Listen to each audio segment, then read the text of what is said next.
Assalamualaikum warahmatullahi wabarakatuh. Alhamdulillahirabbil alamin.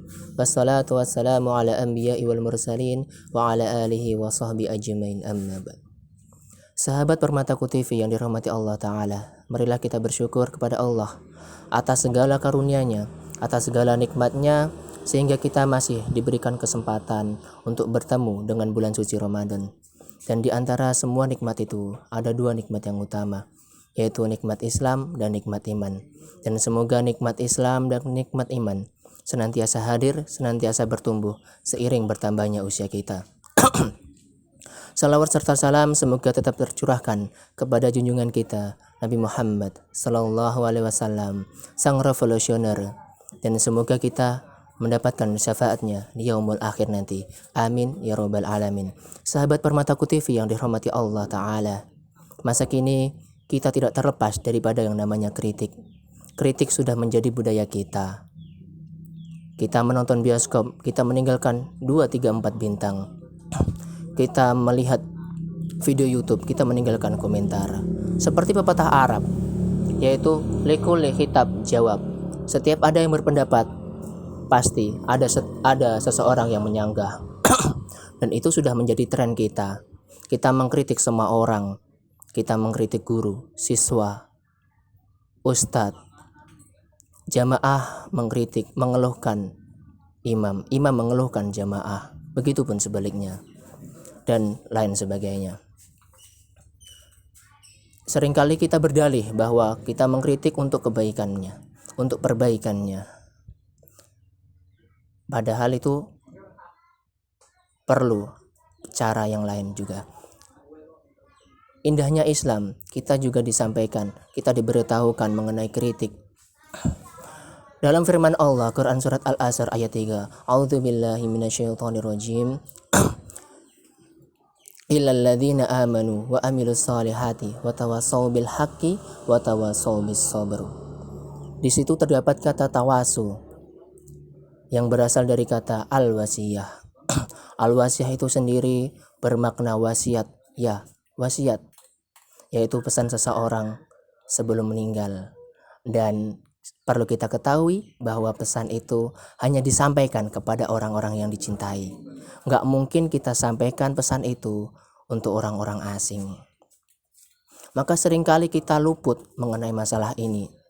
Kita mengkritik teman kita, ketika kamu nggak sholat, kamu akan masuk neraka. Itu baik, cuman dalam penyampaian itu salah, dan itu tidak memakai kata kasih sayang di situ. Tidak ada, kita memilih kata-kata yang baik, dan itu tidak kita mencontoh daripada makna al-wasiyah itu sendiri. Dan seringkali kita lupa ada permasalahan yang lain, yaitu adalah kita takut untuk mengkritik. Kita takut untuk mengkritik seseorang karena kita takut untuk dijauhi, karena kita takut ketika kita dimusuhi, dan lain sebagainya. Padahal kritik itu adalah salah satu bentuk kasih sayang kita kepada orang itu. Jika seseorang itu berkata, aku sayang dia, namun dia enggan untuk mengkritik, dia enggan untuk meluruskan, maka itu bukan sayang, itu bukan cinta, namun itu adalah pembohongan. Dan seringkali kita lupa, dan seringkali ada permasalahan yang lain, yaitu adalah kita mengkritik hanya untuk kepentingan semata. Kita mengkritik seseorang hanya karena ada masalah bisnis.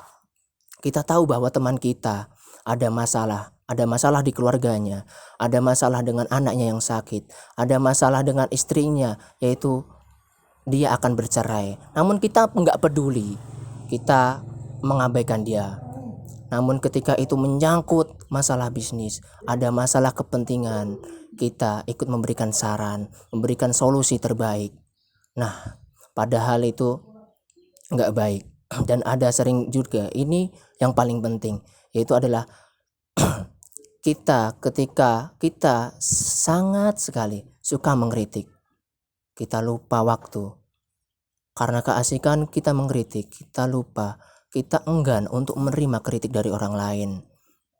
Dalam sebuah cerita, Umar bin Khattab berjalan, beliau enggak sengaja melihat sebuah jendela. Beliau melihat seseorang menenggak air, dan orang itu kira-kira mabuk. Lantas beliau mendobrak pintu itu, mencengkeram bahunya, mencengkeram kerah bajunya, mengatakan beberapa hal. Lantas orang itu berkata, "Aku membuat 1 haram dan engkau membuat 3 keharaman. Yang pertama, engkau melihat jendelaku, itu padahal privasiku. Yang kedua, engkau menuduhku meminum khamr, padahal bisa jadi aku meminum air atau meminum susu atau yang lain.